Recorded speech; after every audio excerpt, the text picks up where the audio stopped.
go, you have to have this dialogue between all the key stakeholders, as youth, as business people, as associations, and as opinion leaders. Yes. This is the thing about the good stories that come together. I've said about, in the data file described about these 10 stories that come from a municipality. And the stories are used for both clarifying common values, and also they will of course be made relevant for, or available for the media. Yes. We have, one of the activities we're going to do in the project is to make every citizen a journalist. We want to make everyone have the competences to write a story for the press.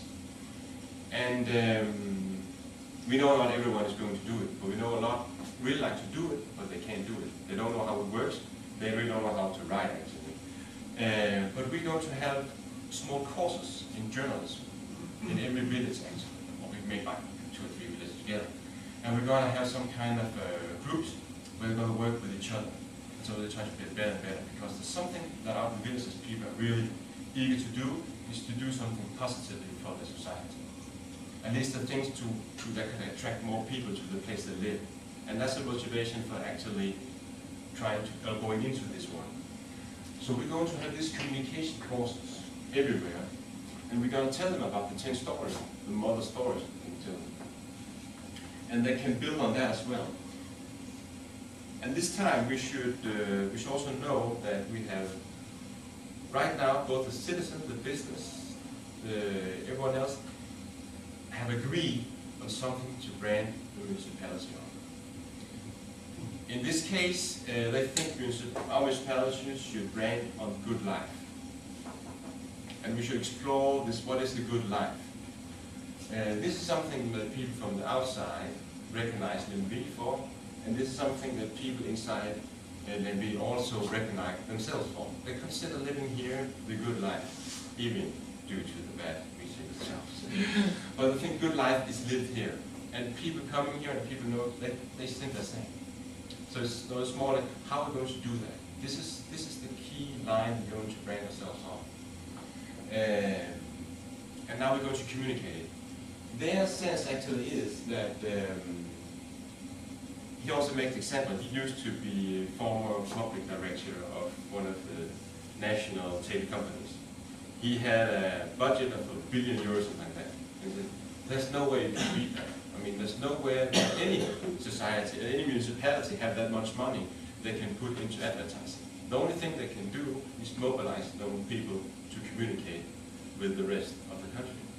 And that's, for example, telling the stories, telling the same stories, not telling different stories, telling the same stories, and also writing the same stories. At the same time, we put out money to make events in all the bigger towns, because there's, as Horsten showed us, the present town, that sometimes the best way to get the headlines is not only try to make the story or make an advertise, actually it's actually doing an event, and you get the press for free, if you can say it that way. If you make a good event, you'll have all the press coming there, and they'll make headlines in all the newspapers. So we put a lot of money into this also to make events, and that's what we're going to do later on as well. But actually, it's make everybody an ambassador and a journalist at the same time.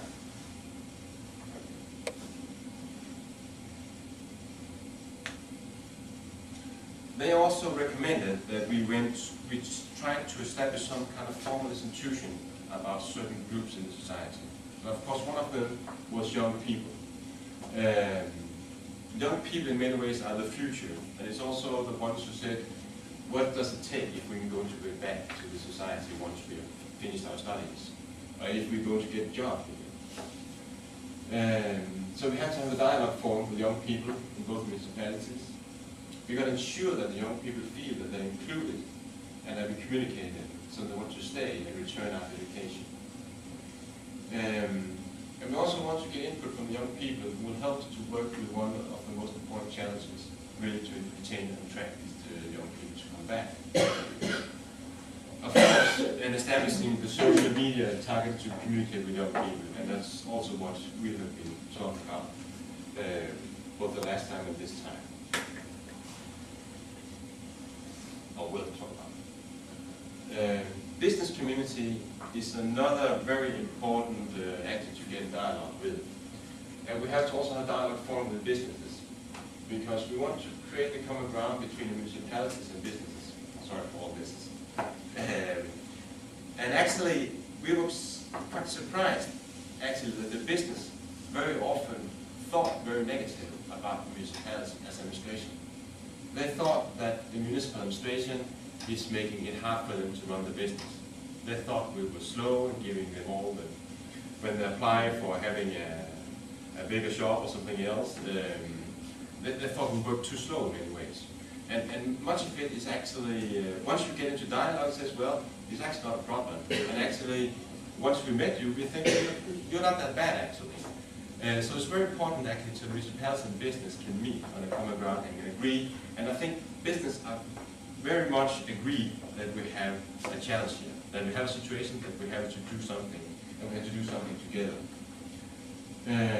So this agreement on direction activities, this dialogue for gives access to both sponsorship, because actually they do spend a lot of money to try to brand their own company, and also spend a lot of money actually trying to attract people. And attracting people, employ them, and if they leave within a year or a year and a half, it's extremely expensive. So they're actually also very keen that people, once they take their job and move here, or at least around here, that they feel welcome in many ways. So that's also why we have actually had, as we call it, an ambassador course, but we have run that very voluntarily on a very low scale.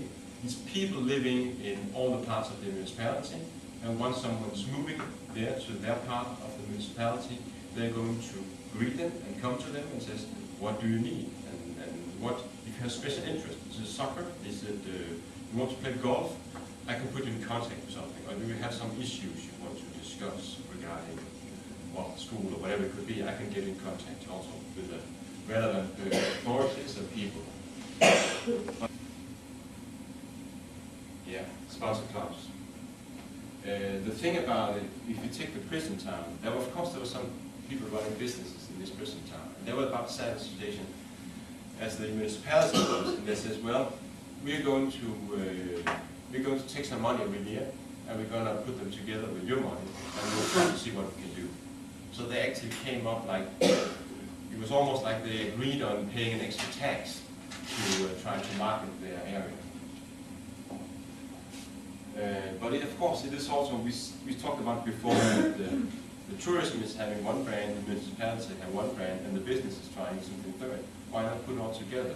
And people recognize it much easier, if we can agree on it.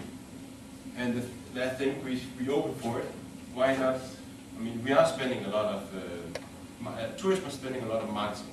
Also, private tourism companies are spending a lot of money on marketing. And this money might as well be something that, because tourism also want to tell a story about the good life. That's something they can use as well on their brand. So we have to trim. We have to be more aligned with each other, both business, tourism, municipality, citizens, in what we do.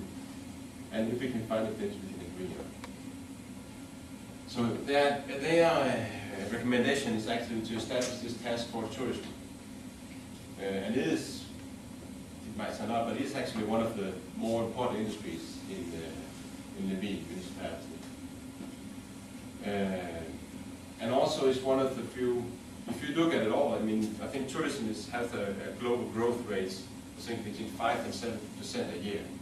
It's probably the industry, all in all, that's growing the most globally. But in Denmark, we're actually losing markets. I mean, sometimes we lose 1% or 2%, and sometimes we might have a growth rate of 1% or 2%, but nothing really happens. In Denmark, we have not been able to actually get some of that global growth that's been in tourism.